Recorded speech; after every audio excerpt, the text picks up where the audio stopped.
desde nuestra cámara de carga y cómo va a ser la llegada al desalinador.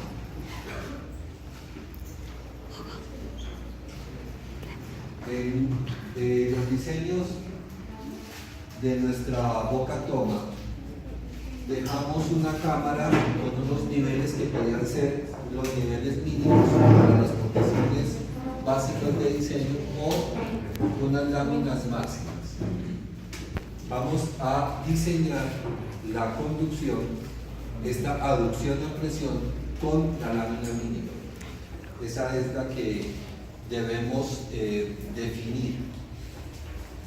Y vamos a partir de lo que habíamos definido como sumergencia más el diámetro de la tubería más una altura de fondo para almacenar los sedimentos que se podían retener en esa cámara de captación.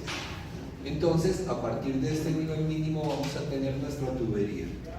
De la cámara de captación, la mayor parte de las veces vamos a colocar una coladera con el propósito de evitar que los pececitos, todos los seres que viven en el río que nos pueden llegar a la boca toma sean retenidos los de un cierto tamaño en adelante, y con ellos todos los elementos que pueden penetrar por el orificio, por la reja del orificio, por la reja del vertedero o por la reja de la rejilla de fondo. Entonces lo primero que vamos a tener es una coladera. Luego vamos a tener un pasamuro. Ese pasamuro normalmente es simplemente un pedacito de tubo metálico que tiene un ensanchamiento similar a una brida para garantizar la adherencia concreto-tubería y disminuir en lo posible las pérdidas de agua desde esta cámara hacia el terreno. Entonces vamos a tener un pasamuro, que es un elemento básicamente constructivo, pero que desde el punto de vista hidráulico no significa nada. La pérdida que vamos a tener es una pérdida por entrada con coladera. Luego vamos a tener, que es obligatorio, nuestra válvula de control y una válvula ventosa, que vamos a ubicar en una caja. Como dijimos, en todos los sistemas de válvulas vamos a construir una caja para poder hacer operación del sistema. Y luego vamos a darle los cambios de dirección requeridos para poder empezar nuestro alineamiento en la dirección adecuada. Incluso para adaptarnos, porque si yo tengo, no sé, un codo, puedo hacer esto en planta, pero también le puedo dar cualquier dirección sin cambiar los 90 grados. O si tengo un semicodo, la situación puede ser exactamente igual. Entonces ese primer cambio de dirección nos va a dar la orientación general de nuestra conducción. Luego vamos a tener todo el desarrollo con los dos cambios de dirección de 60 grados que habíamos hablado, y finalmente, llegando al desalinador, vamos a tener dos posibilidades. Una es llegar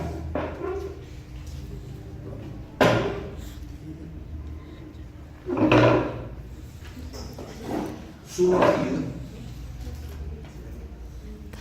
pero en este caso la evolución de los niveles puede estar determinada por el comportamiento, la interacción, conducción, almacenamiento, y eso me hace perder un poquito de control. Se puede hacer, y nuestra energía cinética final la vamos a disipar en ese almacenamiento. Entonces, desde el punto de vista hidráulico, la ecuación va a ser prácticamente igual a esta, que es una configuración que a mí particularmente me llama más la atención, porque traigo mi sistema y descargo en chorro libre. Y al descargar en chorro libre, lo que va a gobernar el diseño es esta cota y no esta, que eventualmente puede variar.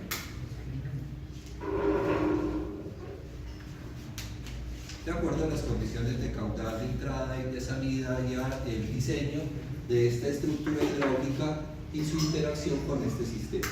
Entonces, por eso yo dibujo esta configuración, donde traigo mi tubería enterrada.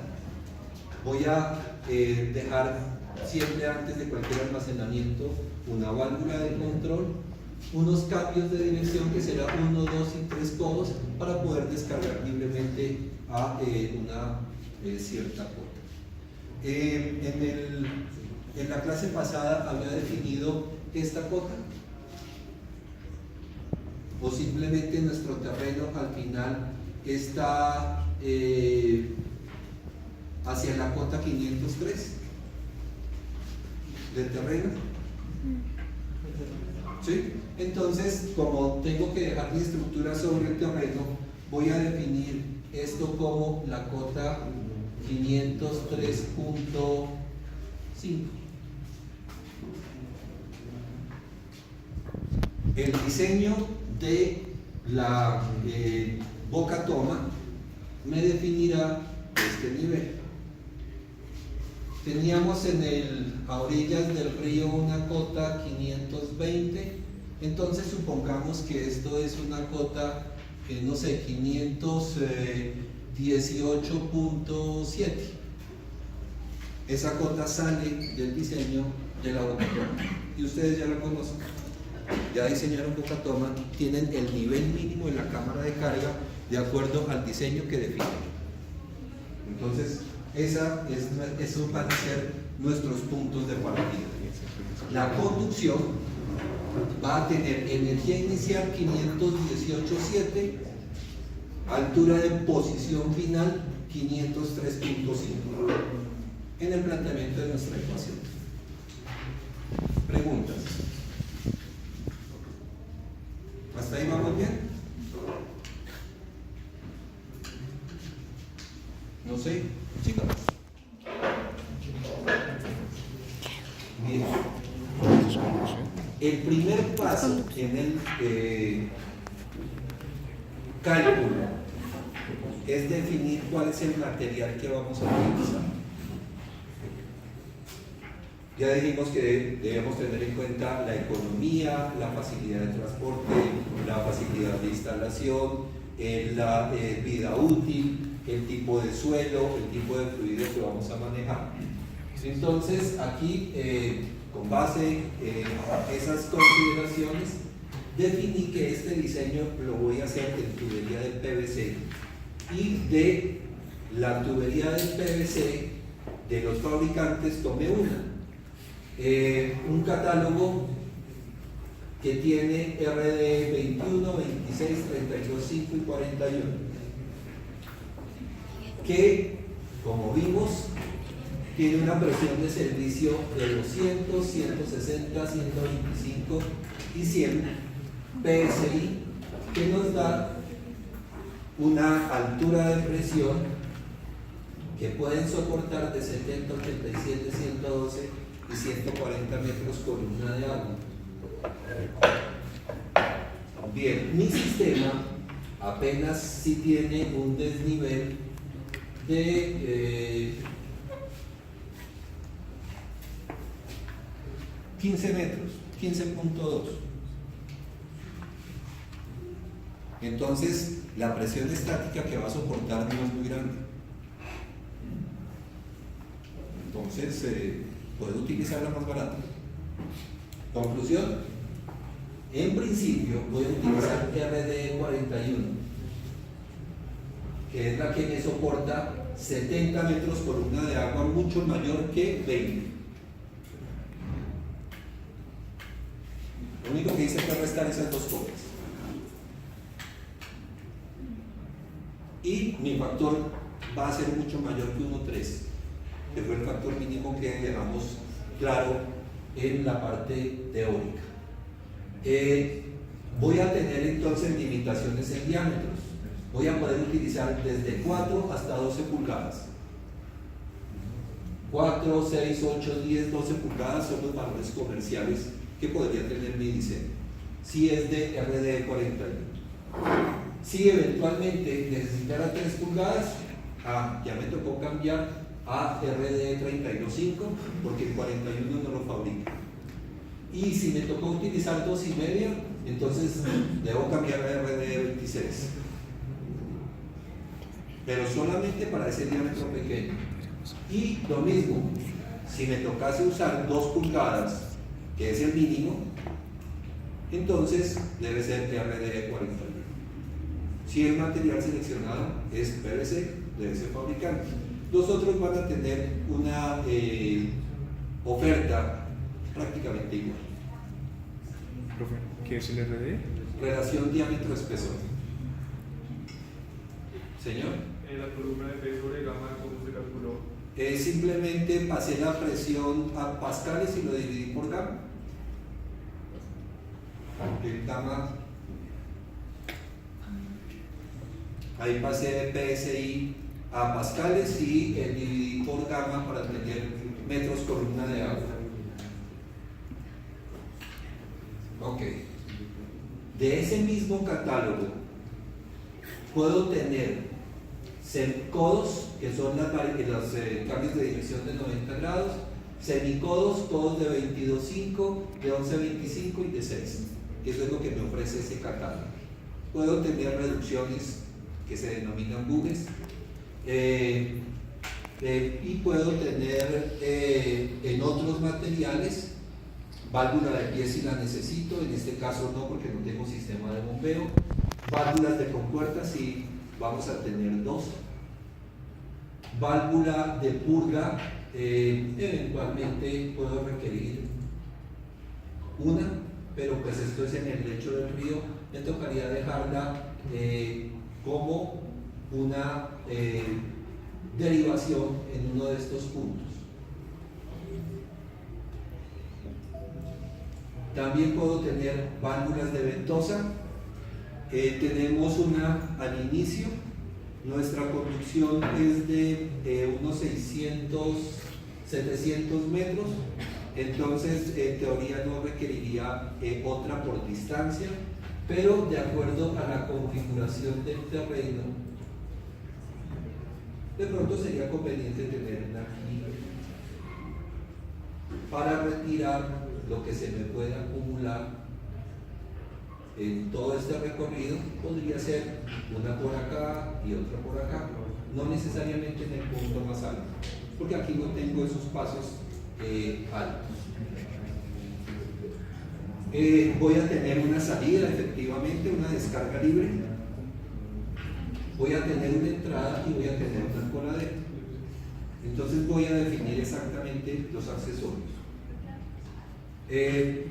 Los cambios en planta de 60 grados requieren semicodo y una variación de 11.25, y ya tendría tendría 45, tendría 55.25, que no es igual a 60, pero dijimos que las tuberías tienen una cierta deflexión. Entonces esos cambios los puedo ir absorbiendo en los dos primeras uniones, en los dos empates. Entonces solamente requiero en planta 2 semicodos y 2 codos de 11.5. De una vez aquí voy a poner 2 semicodos y 2 de... No voy a necesitar codos de 22.5 ni de 6. Y codos voy a requerir 1, 2 y 3. Yo no tengo el gráfico en planta. ¿Cómo dibujé la salida del tanque? ¿Es perpendicular? ¿Tiene algún cambio de dirección? Por favor, quien tenga el dibujito me dice cómo dejé la salida de desde este es el desarenador y dejé el nodo perfectamente a 90. Entonces aquí necesito más o menos un cambio de ángulo. A ver, cuando dibujé la planta dibujé la boca toma y dejé la tubería saliendo así, no perpendicular. Eso quiere decir que también voy a tener un cambio de dirección inicial. Pongámosle 1125 también. Se vea en ese dibujo que no era un cambio tan pronunciado. Era suave. Entonces supongamos que es de 1125 y tendríamos 3 de esos elementos.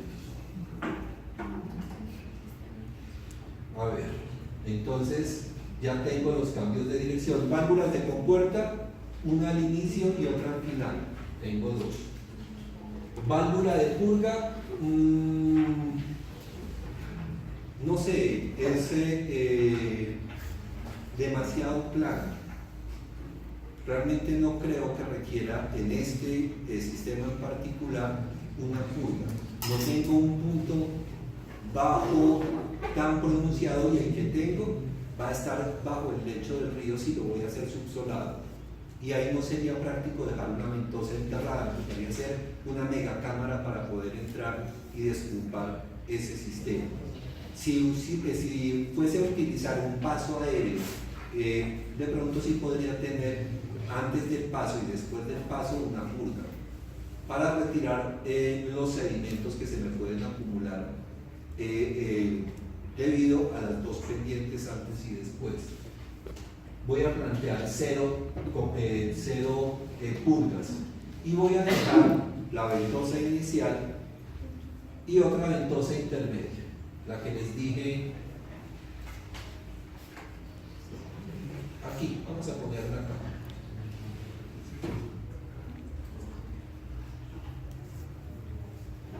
En 565, aquí mismo.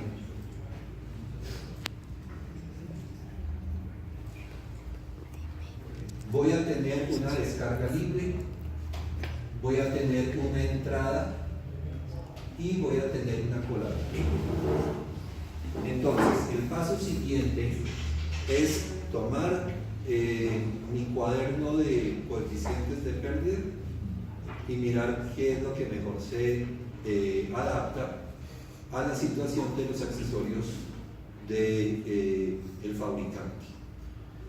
Cuando veo el catálogo de este fabricante, me voy a dar cuenta que la relación de radio de curvatura al diámetro de la tubería que siempre guarda es de 1 a 4. Esa es una característica que adoptaron los fabricantes de PVC. Entonces, la relación radio de curvatura a diámetro es 4. Y si revisan toda su información, muy seguramente van a encontrar una gráfica en su libro de Sotelo donde se da el coeficiente de pérdidas para un cambio de dirección arbitrario con un ángulo θ, que es función del radio de curvatura y de la rugosidad relativa. Entonces, de esa gráfica yo escogí tubería lisa porque el PVC de estos como la forma de fabricarse es una tubería bien lisa, y como tenemos diámetros relativamente grandes, la rugosidad relativa es general de un comportamiento liso.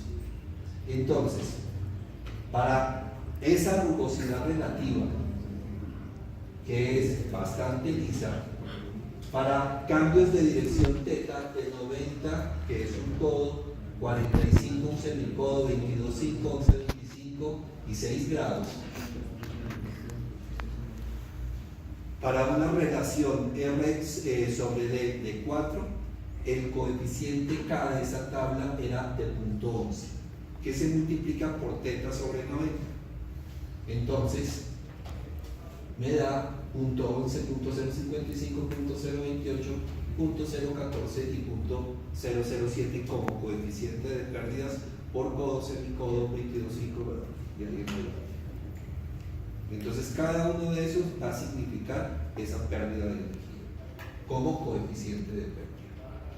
Como tengo 3, entonces mi K total por codos es de 0.33, por semicodos 0.11, no tengo de 22.5, pero sí tengo 3 de 11.25 y tengo 0 de 6. Simplemente multiplico cantidad por K. Bien. Tengo una válvula de compuerta. Escogí válvulas de compuerta deslizante. Ustedes pueden entrar a todas sus tablitas y pueden escoger, puede ser válvula de globo o válvula de compuerta, dijimos. Y vamos, de acuerdo al diámetro, a asignar el valor de K. Entonces, en muchos casos, el K de la compuerta va a cambiar con el diámetro. El K de la compuerta también cambia con el grado de apertura, pero estoy diseñando el sistema. Entonces, debo pensar que cuando el sistema está operando, las compuertas deben estar completamente abiertas. Entonces, para diseño, obtengo el valor del coeficiente K para válvula completamente abierta dependiendo de su tipo. Entonces, aquí, esto de pronto es mentira, ese valor que tengo ahí. Y esto lo hago para el ejemplo. Ustedes tienen que buscar bien sus valores. No que de aquí en adelante la válvula de compuerta tiene 0.7 de K. Eso es mentira. ¿Sí? No les quiero facilitar tanto la vida. Válvula de purga de 0.2, válvula de ventosa 0.11, lo tienen que averiguar, perdón, 0.15. Una salida en descarga libre es de 1, una entrada sin reentrada, como la dibujé, el tubo perfectamente pegado a la pared, tiene un coeficiente K de 0.5, pero dependerá de lo que ustedes hagan.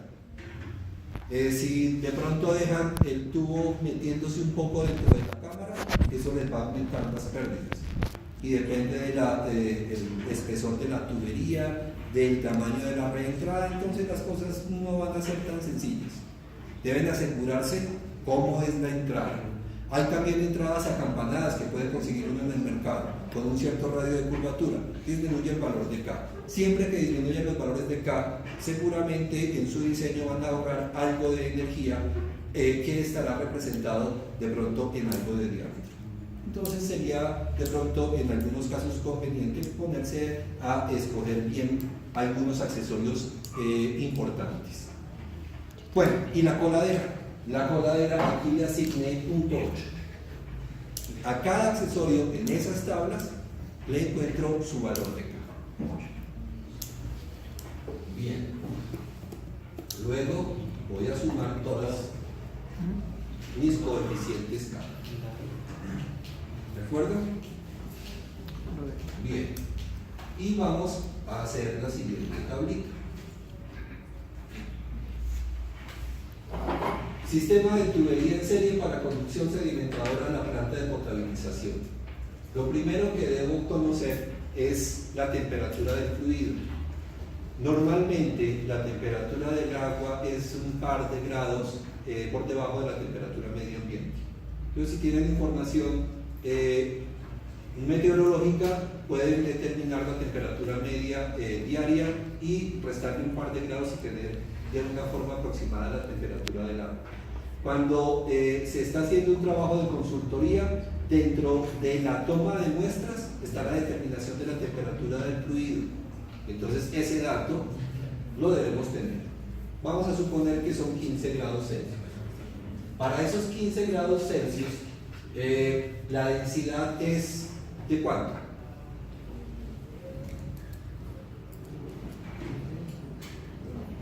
Está mal.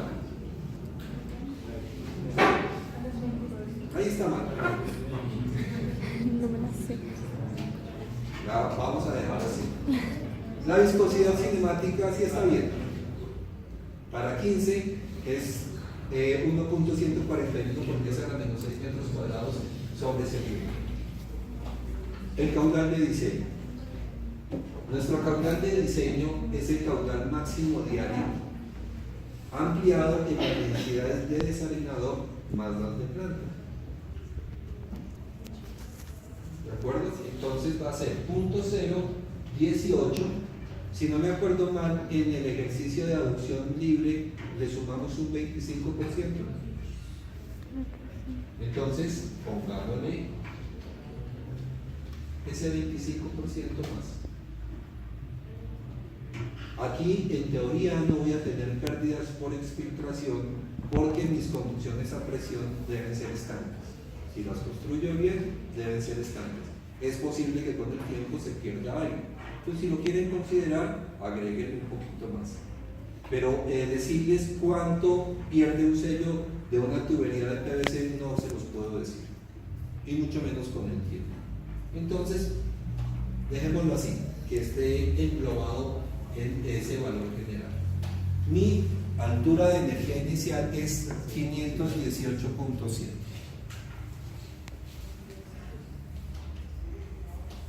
Y la altura de energía final es de 503.5.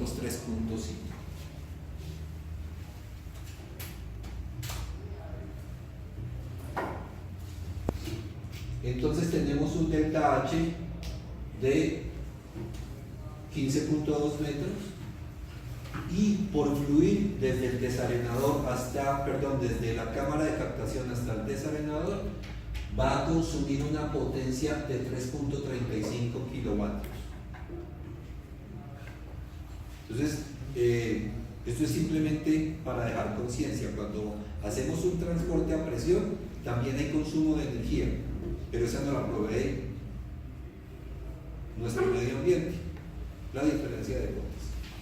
Estamos consumiendo 3.35 kilovatios de potencia en ese sistema que seguramente va a verse reflejado como transferencia de calor al medio, y eso desde el punto de vista ambiental puede ser significativo.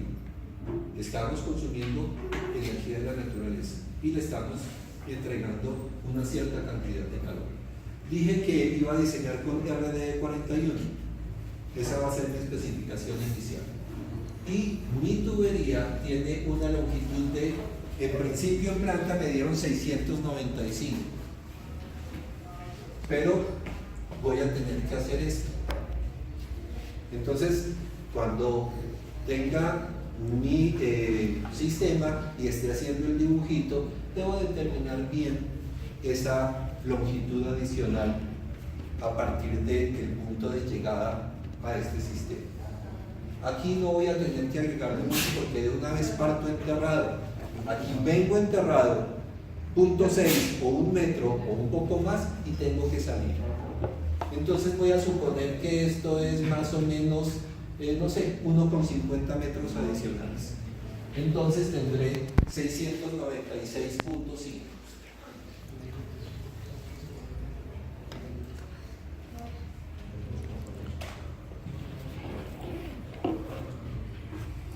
Esa va a ser la longitud de la tubería. Y en principio voy a hacer el diseño de una tubería de característica única, es decir, un solo diámetro, un solo material, de 695 metros de largo. Y voy a hacer esta tablita: longitud, diámetro, rugosidad, rugosidad relativa, velocidad, número de Reynolds, coeficiente de fricción, KF, suma de K locales, el K total y el diámetro. Vamos a hacer lo que en sistemas a presión ustedes vieron como un ejercicio tipo 3, pues por lo menos así lo llamaba. Cuando tengo que diseñar era un tipo 3 y voy a empezar suponiendo un diámetro. Hago una hipótesis inicial. Mi tubería es de PVC. El PVC es liso y no va a cambiar demasiado en el tiempo, sobre todo si esta agua es cruda, no me va a generar, bueno, en general siempre hay biopelícula, hay un arrastre de material que me lo podría volver un poquito como pelucita y eventualmente la rugosidad puede crecer un poco. Pero aquí vamos a dejar .0015 porque además si a uno un viabilizador le presenta otra rugosidad para una tubería de PVC se les pierde. Entonces dejémoslo así. .0015. Luego calculo la rugosidad relativa, rugosidad sobre el diámetro, y voy a suponer una velocidad que la calculo con el diámetro supuesto. Por eso digo que estoy suponiendo una velocidad. Entonces 4Q sobre pi d cuadrado me va a dar, utilizando la ecuación de continuidad, la velocidad supuesta, 11.45. Y pues es grande, pero voy a empezar mi iteración, no me importa que esté grande. Luego calculo el número de Reynolds como v por d sobre nu y utilizo mi funcioncita definida por el usuario para determinar el coeficiente de fricción en función de la rugosidad, el diámetro y el número de Reynolds, que son los 3 parámetros de entrada. Listo. Me devuelve ese valor. En lugar de entrar al diagrama de Moody y mirar para E sobre D y para ese número de Reynolds cuánto vale F, y tendría que ponerme a escribir. O plantear algo y decir resolver, o buscar objetivo si planteo la ecuación de Coleb igual. Bueno, el KF es simplemente F por L sobre D, es el valor que acompaña a B cuadrado sobre 2G. Y la suma de Ks la traje del ejercicio en la página anterior, esta sumatoria. ¿De acuerdo? Son todos los accesorios que están contemplados en ese trabajo. El paso siguiente es sumar el KF con la suma de Ks locales. Y luego, de la ecuación de energía en la que despejamos el diámetro que nos dio esta ecuación, la raíz quinta de 8Q cuadrado sobre pi cuadrado G delta H, obtengo un diámetro de 0.15 metros. Ese valor es calculado a partir de un supuesto. Entonces, como siempre, en estos procesos iterativos, esa va a ser la base para la siguiente iteración. Ese será mi siguiente diámetro. Y luego hago rugosidad relativa, recalculo la velocidad. Y fíjense que ya me dio bastante menor el número de Reynolds, el coeficiente de fricción, F por L sobre D, la suma de Ks y el KF, y otra vez con la misma ecuación determino el diámetro teórico. Y eso lo repito un número suficiente de veces, de forma tal que entre iteración e iteración ya no me cambie mucho el diámetro. Aquí me está cambiando una décima de milímetro. Sí.